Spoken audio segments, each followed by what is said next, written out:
Watch how the third quarter goes down. At least they called this one. A'ja Wilson creams Lexie Hull like she did 5 times in game 1. Peggy Hammock get 15 calls in a row and one goes another way and she starts screaming and crying. A'ja Wilson doesn't like Lexie Hull. She's always pushing her, but that's an illegal screen, and then Lexie Hull gets called for a foul. I mean, it feels like a physical game every game. Feels like it's been a physical season. But yes, I think, I feel like I've been on the ground a little bit more this series so far. We just keep getting back up, so that's all you can really say. The silence was deafening, broken only by the biased whistles that echoed through the arena. Game 2 was a blur of shoves, questionable calls, and raw frustration. The Las Vegas Aces didn't just win, they practically dragged the Indiana Fever into a brutal fight disguised as basketball. With 41 fouls called and players sent sprawling, it was a miracle the Fever still fought back. But what truly unfolded on that court, and why is the return to Indianapolis about to flip the entire script? The truth behind the Aces' supposed dominance, the Fever's unyielding defiance, and the explosive home court advantage is about to be laid bare. A'ja Wilson, look at that foul they called for.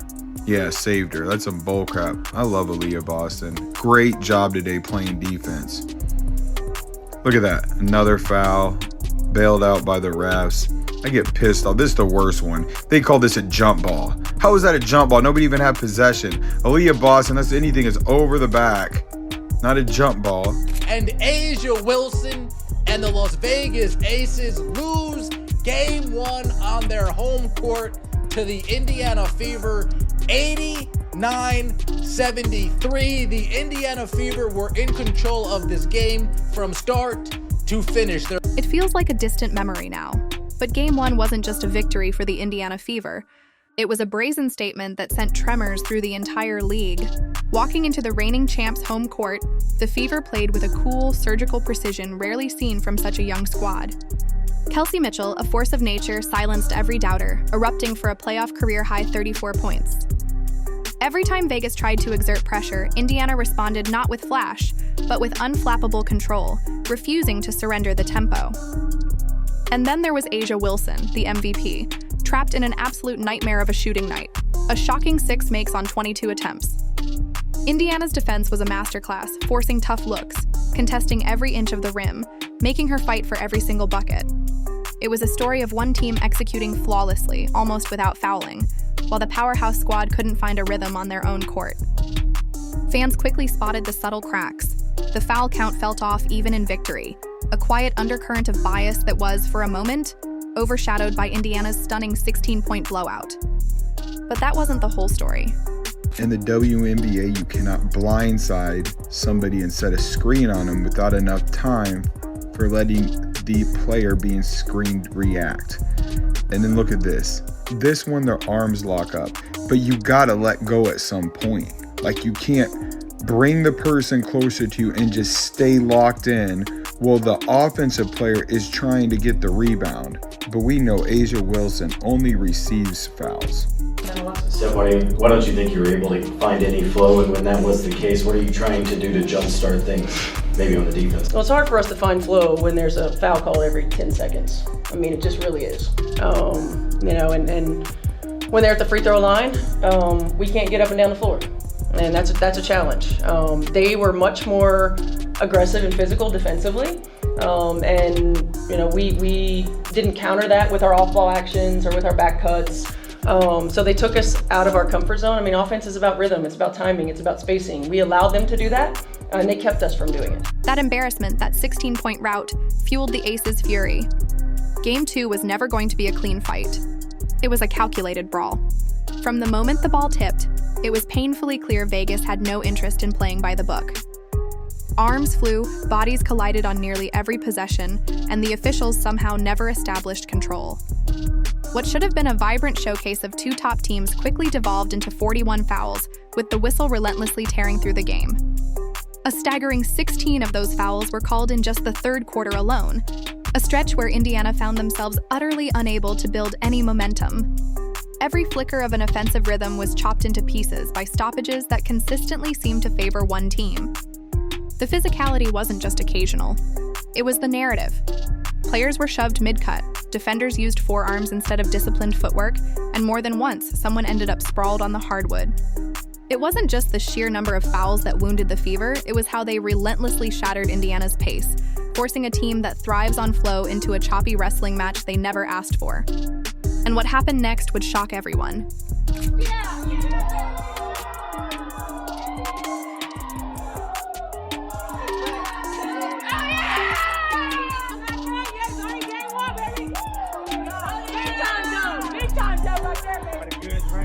Take that! Hell yeah! Hell yeah! That's one! That's one! That's one!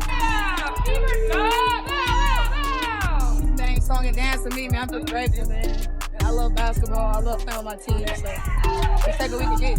Yeah, Lexie, obviously you were a late add to the injury report today. Just how are you feeling this morning with your back, and what do you have to do to be able to play? I mean, I'm feeling sore still, but I think just a lot of treatment, trying to get, our bodies as ready as we can be. Part of playoffs, I think, for everyone is it's the end of the season. Everyone's a little fatigued, everyone's a little sore. So just trying to go out there and do the best I can. Yeah, a lot of treatment with our trainers. I'm really thankful for them to spend a lot of time with me today, a lot of time with me yesterday, getting me ready for tonight. Against this backdrop of chaos and questionable officiating, Lexie Hull shouldn't have even been on the court. After suffering a back injury in Game 1, she was a game-time decision, barely cleared to play. Most players would have opted to rest, heal, and wait for the series to shift home. Instead, she taped herself up, stepped onto that hostile floor, and immediately became a target for Vegas's brutal style. You could see it unfold in real time, contact after contact, bump after bump, as she landed on the hardwood more than once. Yet, through this gauntlet, Hull rose to the occasion, drilling 5 3-pointers and tying a Fever playoff record. It wasn't clean, it wasn't pretty, but it was an undeniable act of defiance. After the game, she simply admitted, "I'm feeling sore still, but I think just a lot of treatment trying to get our bodies as ready as we can be. We're just pushing through." That's not a highlight reel quote. That's a Warriors declaration, a player who knew she was being punished but refused to fold. Yet while Hull suffered, another star was deceptively dominant. This is what happened. They cut it to 8 and they get 4 fouls in a row. That was not a foul. That was not a foul. This is crazy. 4 consecutive fouls. So from 8, it goes to 13 really quick, and the rest was history. It looks like Howard got hit in the arm by 2 players. They don't call foul. It was a shot clock. But the rest of the game were just a whole bunch of fouls being called, people flying. Yeah, I mean, it's how you look at it. It looks, honestly, by some of the fouls and the way it was going, it looks like we were almost too physical, but yet at the same time, I feel like we have to be able to get that on the other end. I think, sometimes when you just look at the game as a whole, when you look at the way that it works, sometimes you manipulate it into different ways and you have smaller matchups. So, I mean, I just don't think it's really possible all the time for some of those smaller matchups to really do such a clean job of that. But hey, I'm here to hoop, so none of my business. While the national conversation often focused on Lexie Hull's grit, it loudly celebrated A'ja Wilson's Game 2 stat line: 25 points, 9 boards, 5 steals, 2 blocks. These were the numbers echoed across every platform. But what was conveniently ignored was how she accumulated those numbers. She bullied her way into the paint, knocked opponents around, and consistently benefited from calls that Indiana never seemed to receive on the other end. Fans watching live called it out, but the headlines painted her night as dominant. Yet, true dominance isn't the same as fair play, especially when half the opposing starters are limping away from the contest. Her individual brilliance was undeniable, but the context of the game's officiating drastically altered the perception of her performance. But the true unseen battle was fought by a young force in the paint. Hull kept her out of that space as much as she would have wanted to. She did end up with 19 points. 7-0. Ace's run has been stopped. Sims in. And while the spotlight was on star names, Odyssey Sims gave Indiana a chance to even breathe. 18 points for a player constantly trying to dribble through double teams, hacks at her arms, and with Rosell on Young. Sims over. A'ja Wilson, she had to put some extra arc on that. The story of Game 2 wasn't that Indiana failed, it's that they weren't allowed to play their game. The grit was there in... Aliyah Boston lived that physical reality possession after possession.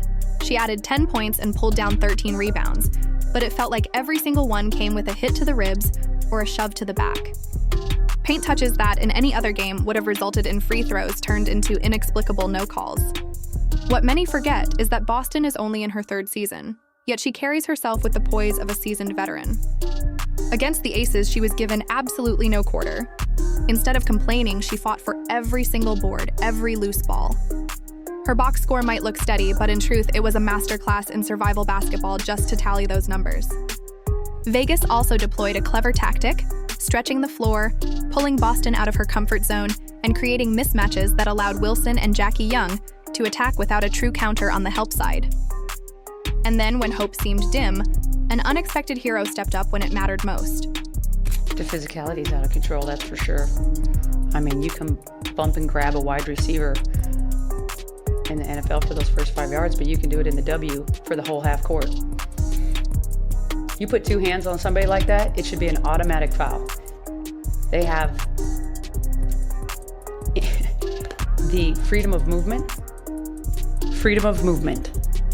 There's no freedom. And I'm not saying that we're not fouling too. I'm not saying that. I'm saying it's out of control.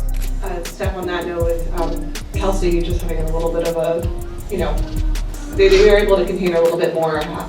How did you feel like they were able to be successful in that regard? I mean, the physicality won. She's like a little pinball, I know that the museum's right down the street, so sometimes I feel like she's getting pinged around everywhere. While the spotlight often fixated on star names, Odyssey Sims provided Indiana a vital chance to breathe in Game 2. She poured in 18 points, a remarkable feat for a player constantly trying to dribble through double teams, fending off hacks at her arms, and enduring whistles that randomly extinguished any offensive flow she managed to find. Sims repeatedly turned half-broken possessions into crucial baskets, only to watch the next trip down erased by yet another stoppage. You could see the frustration grow on her face, but she never slowed, never gave in. For every forceful push Vegas delivered, Sims shot back with buckets, an unsung warrior keeping Indiana's pulse alive. Still, a key player, one who had exploded in Game 1, was completely silenced by Vegas's tactical adjustments. Now the starting point guard, and here's Hull, an early test. Great sign because her shooting has been off. Yes. Mitchell. Short. Hull with another offensive rebound, turn, shoots, scores. 2 of their last 3. Hull again, yes. Oh, you found it. The real shift in Game 2 wasn't just the officiating. It was how Las Vegas managed to completely shut down Kelsey Mitchell. In Game 1, she had torched the Aces for 34 points, scoring in every conceivable way imaginable.